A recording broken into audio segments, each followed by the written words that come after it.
Hello friends, नमस्कार। स्वागत है आपका शुभजीत की बगिया में। बहुत बहुत हार्दिक स्वागत। आज ये देखो आपके सामने ये गोभी की फसल दिखा रही हूँ कि मेरे गार्डन जो जिन्होंने लगा रखा है भाई बहनों ने, तो इस समय मुझे लगता है गोभी भी लगाई होगी। जिन्होंने लगाई हुई है वो इस समय ध्यान से देखें। और आज मैं गोभी के बारे में, ये सारा आपको फूल गोभी है, इसके बारे में आज हम चर्चा करेंगे कि अब इसके ऊपर जैसे अब फूल आने का, ये इसमें फल बनने का समय आ रहा है, तो उस समय हमने क्या क्या सावधानी करनी है। पहले तो हमने पता होना चाहिए कि ये हमें पहले पनीरी तैयार करनी पड़ती है गोभी की। पनीरी तैयार करने के बाद उसके बाद हम इनको जो है ट्रांसप्लांट करते हैं। जिनकी ज़मीन है वो ज़मीन में करते हैं, है ना। और जिनके पास गमले हैं, छत पे जैसे गमले लगाए हुए हैं, जैसे मैंने लगाए हुए हैं, तो वो अपने गमलों में इस तरह से पौधों को जो है ट्रांसप्लांट करते हैं, गोभी के पौधों को। अच्छा, लगाते समय हमने शुरू में क्या सावधानी रखी कि जब ये पौधे हमने लगाए, इनके ये देखो पत्ते कितने स्वस्थ हैं, ये हरे भरे कैसे रहेंगे, है ना। कईयों ने पूछा है कि हमारे पत्तों में छेद हैं और या वो मुड़ रहे हैं, सड़ रहे हैं, अजीब से हो रहे हैं।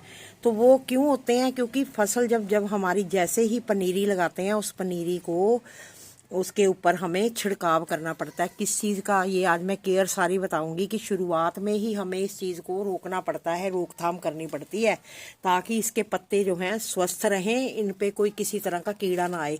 क्योंकि इनके ऊपर ये पत्ता गलने की और सड़ने की जो है ना ज़्यादा बीमारी आती है। पत्ते मुड़ जाते हैं, ऐसे गले गले से हो जाते हैं, और वो करते करते टहनियों के जरिए जो है जड़ों तक जो है वो काम खराब होता है। जड़ें भी उनकी गलती हैं और वो फल जो है अच्छे से नहीं बन पाता, तो वो सड़ना शुरू हो जाता है। उसके लिए हमने क्या क्या करना है, इस चीज़ के बारे में आज मैं आपको सारी जानकारी दूंगी। सबसे पहले जब हम पौध तैयार करते हैं या नर्सरी से कहीं लेके आते हैं, आप खुद तैयार नहीं करते, लेकिन मैं तो पौध तैयार करके उस पौध को फंगीसाइड के अंदर 1 दिन के लिए निकाल कर उसको फंगीसाइड का जो है स्प्रे मारती हूँ। साफ जो है या नीम ऑयल का स्प्रे देती हूँ, ताकि जो है उसके ऊपर कोई किसी तरह का कीटों का प्रकोप ना हो। नीम ऑयल का स्प्रे देते हैं, या फिर एक और काम है, जैसे नीम की पत्तियां कूट के उसको बॉयल करके उसका पानी जो है हम ठंडा करके, ठीक है, उस पानी को जो है हम उस पौध के ऊपर पहले स्प्रे करेंगे, तो फिर आपको ये किसी भी परेशानी का सामना नहीं करना पड़ेगा। तो ये देखो पत्ते आप देख रहे हो कितने स्वस्थ पत्ते हैं, कितने स्वस्थ हैं। देखो पत्ते, ये देखो कितने बड़े बड़े पत्ते हैं और कितने स्वस्थ हैं। यही कारण है कि इनका ट्रीटमेंट मैंने शुरू में ही कर दिया था। अब इसमें देखो ये नीचे इधर फल बनना शुरू हो जाएगा। ये अब मैंने सेकंड स्टेज इनकी स्टार्ट हो रही है। तो अब हमने क्या करना है, जिन्होंने गोभी लगाई है वो ध्यान से देखिए कि सेकंड स्टेज अब ये स्टार्ट हो रही है फूल बनने की। इसके अंदर गोभी का फूल बनेगा। उसको हमने कीड़ों से कैसे बचाना है। कीड़े क्या है, क्या कौन से होते हैं, हरे रंग के छोटे छोटे अजीब से कीड़े जो गोभी के फूल के अंदर आते हैं, है ना, वो सुंडियाँ सी पड़ जाती हैं, जो वो नहीं आएंगी। तो उसके लिए हमें क्या करना है, ये ध्यान से सुनो। 1 लीटर पानी लेना है। 1 लीटर पानी में ये देखो, ये क्या है, बेकिंग पाउडर है ना। बेकिंग पाउडर 1 चुटकी, 1 लीटर पानी में बेकिंग पाउडर 1 चुटकी, और ये नीम ऑयल की 5 से 7 बूंदें ये नीम ऑयल के बीच में डालनी है। फिर ध्यान से सुनो, 1 चुटकी बेकिंग पाउडर और 5 से 7 बूंदें इसकी नीम ऑयल की 1 लीटर पानी में डाल के इस समय पर जो है आप इन पत्तों पे छिड़काव कर दो। ये ट्रीटमेंट जो है मैं कर चुकी हुई हूँ। ये जो है इसके ऊपर स्प्रे जो है हमने मार दिया है। ये स्प्रे हमने हफ्ते के अंतराल में दोबारा फिर मारना है, ताकि जो इसका फूल बीच में उगेगा गोभी का, वो बड़ा स्वस्थ होगा। और घुटा हुआ कैसे होगा वो भी मैं बताती हूँ। कईयों के ना फूल छितरे छितरे से होते हैं, अलग अलग से होते हैं, है ना। वो घुटा हुआ बंधा हुआ फूल जो है गोभी का नहीं होता। वो कारण क्या है, उसमें ना पोटाश की कमी होती है, ठीक है, फास्फोरस की कमी होती है। अगर पोटाश हम इसको देंगे, फास्फोरस देंगे, तो तब ये जो है पौधे बड़े स्वस्थ रहेंगे और फूल गोभी का जो है बहुत ही बढ़िया रहेगा। तो पोटाश देखो, ये है आपके सामने, ये होती है पोटाश। ये हमने क्या है, हर गमले के मुताबिक, जैसे अब ये हमारे 12-12 इंची के गमले हैं, तो इसमें हमने 2-2 चम्मच जो है भर के पोटाश की डालनी है। मैंने ये पूरी मिट्टी तैयार कर रखी है, जिसके अंदर मैंने क्या क्या डाला है मैं बताती हूँ। इसकी मिट्टी भी जो है दोमट होनी चाहिए, ये ध्यान रखो। पानी की निकासी जो है अच्छे से होनी चाहिए, पानी इसकी जड़ों में नहीं खड़ा रहना चाहिए। पानी खड़ा रहेगा तब भी गलन की जो है, गलने की जो स्थिति है वो भी आती है, तभी इसकी जड़ें नीचे से गलती हैं और पत्ते जो हैं गलना शुरू हो जाते हैं। अधिक मात्रा में पानी नहीं देना, पानी अगर देते हो तो उसकी निकासी तुरंत हो जानी चाहिए, उसकी जड़ों में पानी नहीं रुकना चाहिए। मिट्टी नमीदार रहे, दोमट मिट्टी हो, चिकनी मिट्टी नहीं होनी चाहिए, तब आपकी ये फसल जो है बहुत अच्छे से तैयार होगी। अब इसमें देखो मैंने ये मिट्टी तैयार की हुई है, इसमें मैंने वर्मी कंपोस्ट डाली है, ठीक है, इसमें मैंने बोन मील डाली है, इसमें मैंने नीम खली भी डाली है और ये पोटाश भी डाली है। ये सारा मिक्स करके मैंने ये मिक्सचर जो है तैयार किया है। तो आपने भी इसी तरह ही करना है। ये देखो, ये देख रहे हो ना आप, नीम केक यानी कि नीम खली, और ये है हमारा फास्फोरस और कैल्शियम होता है इसमें। फास्फोरस भी आ गया और पोटाश आ गई। ये फल पक्का करने के लिए गुटा हुआ फल होगा, तो उसमें कभी वो ऐसे छितरे छितरे फूल नहीं होंगे और गुटा हुआ गोभी का फूल उगेगा और बढ़िया उगेगा। ये चीज़ें जब हम आपस में मिक्स कर लेंगे, क्या क्या डालना है, वर्मी कंपोस्ट डालनी है, बोन मील डाली है, नीम खली कीड़े से बचाने के लिए डाली है, फास्फोरस होती है इसमें बोन मील में, और ये पोटाश होती है फल बड़ा करने के लिए, फल अधिक आने के लिए और बड़ा करने के लिए पोटाश का प्रयोग किया जाता है। ये सारी चीज़ें मिलाकर तो हमने अब ये फसल जो है हमारी कम से कम ये हो गई है 30-32 दिन की फसल हो चुकी हुई है ये।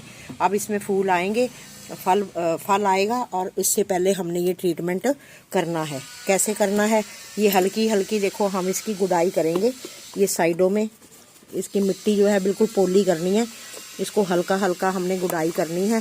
गुड़ाई करने के साथ साथ हमने क्या करना है, इसमें यही वाली जो मैंने खाद बताई है ये मिक्स की हुई हमने इसमें 2-2 मुट्ठी हर उसमें गमले में डालेंगे, ताकि जो है इसको ताकत मिले, इसके पौधों को ताकत मिले। और फिर उसी दिन हमने पानी नहीं देना। खाद देने के बाद, गुड़ाई करने के बाद कम से कम 5 से 6 घंटे का अंतराल होना चाहिए। और रात के समय अब पानी देना अपने पौधों में प्लीज़ बंद करें। रात को आपने अब पानी नहीं देना, ओस पड़ती है, धुंध पड़ रही है आजकल, मिट्टी बहुत गीली रहती है, और हफ्ते में सिर्फ 1 बार या 2 बार आप सिर्फ अपना पौधों में पानी दें, वो भी मिट्टी को चेक करके। आपने उंगली ऐसे दबाकर नीचे देखनी है कि कितनी की मिट्टी गीली है। कई बार ऊपर की सतह सूखी हुई दिखती है तो हम पानी दे देते हैं, लेकिन जब नीचे उंगली ऐसे डालकर हम देखेंगे तो क्या होता है कि मिट्टी नीचे से गीली होती है। बस सिर्फ एक नमी बनी रहनी चाहिए, पानी खड़ा नहीं रहना चाहिए। कोई किसी तरह की भी फसल है, चाहे वो गोभी की है, चाहे बैंगन की है, चाहे वो टमाटर हैं, किसी भी तरह की फसल है, इस समय पानी का जो है ध्यानपूर्वक पानी जो है अपने पौधों में दें। और ये बेकिंग सोडा मैंने बताया अभी आपको कि 1 चुटकी ये, और 5 से 6 बूंदे जो हैं नीम ऑयल की 1 लीटर पानी में लेके अपने जो है फसल पर, जिन्होंने नहीं छिड़काव किया वो ज़रूर करें। और हर हफ्ते करें, हर सप्ताह करें, सुबह के समय ही करें, रात के समय नहीं करें अब, क्योंकि गर्मी में खाद देने का, पानी देने का तरीका अलग होता है, सर्दी में खाद देने का, पानी देने का तरीका अलग होता है। इसकी मिट्टी अच्छे से तैयार रखो, दोमट मिट्टी बनाओ। दोमट मिट्टी तो हर फसल के लिए अच्छी होती है ना। और चिकनी मिट्टी जो है वो जड़ों को विकसित नहीं होने देती, वो नुकसान देती है। ये चीज़ें आपने ध्यान रखना। और फसल इसकी देखो अब ये तैयार होने पे खड़ी है, ये 70 से 75 दिन में ये इसकी फसल जो है तैयार हो जाती है। अब फूल बनेंगे, उसको बढ़ाने के लिए हमने ये ताकत वाली चीज़ें ये देनी है, हमने जो मैंने बताया है। ये सारी खाद मिक्स करके आपने पोटाश ज़रूर देनी है। पोटाश कहीं से भी लेके आओ, नर्सरी में मिलेगी तो इसको दो। अगर नहीं, ये चीज़ें सारी अगर आपके पास नहीं है तो सबसे मेन चीज़ है, मतलब गोबर की सड़ी हुई खाद नर्सरी में से मिल जाए कहीं, है ना, तो वहाँ से आप ला के गोबर की खाद जो है दे दो। गोबर की खाद दोगे तो नीम जो उसका ज़रूर प्रयोग करें। नीम ऑयल नहीं ला सकते, आपके आसपास नहीं मिलता, तो नीम की पत्तियाँ जो हैं उनको बॉयल करके उसका पानी रख लें। उसकी कोई वो नहीं है कि ये एक्सपायरी डेट हो जाएगी या कुछ है, ऑर्गेनिक चीज़ है। इसको पानी को जितना मर्जी उबाल के जितने मर्जी लंबे समय तक रख लो। सब सारी अपनी जैसी भी फसल आपने अपने गार्डन में लगा रखी है उसके ऊपर आप छिड़काव करते रहो, क्योंकि बदलाव आया है, मौसम का बदलाव आया और इन दिनों में बहुत कीट पतंगा जो है अटैक करता है फसलों के ऊपर। इस चीज़ का आप थोड़ा सा ध्यान रखें। और ऐसे पीले पत्ते जैसे आस पास आते हैं, ये गोभी में देखो जैसे अगर नीचे आते हैं तो जड़ों को धूप लगनी बहुत ज़रूरी है। अगर ज़्यादा पत्ते हैं तो इनको आप ये देखो रिमूव करो, ये ना ये पीले पत्ते जो है इनको निकाल दो नीचे से, ताकि जड़ों को ये देखो इसमें थोड़े फूल फल लगने कोई तो बीच में लगने हैं, जहाँ लगने हैं तो इनको ये आप रिमूव कर दें, ताकि इनको हवा भी लगे नीचे से और जो इनकी जड़ों को है अच्छे से धूप भी लगे। तो ये आपने ट्रीटमेंट अब जरूर करना है। जिन्होंने भी मेरे भाई बंधुओं ने ये गोभी लगा रखी है, अब इसके अंदर देखो ये फूल, ये इसमें फल आएगा, इसमें ये बीच में फल बनना शुरू होगा, क्योंकि ये 30-32 दिन की ये हो गई है। तो अब इसमें जब बनेंगे तो हमें ये छिड़काव जो है टाइम टू टाइम करना पड़ेगा।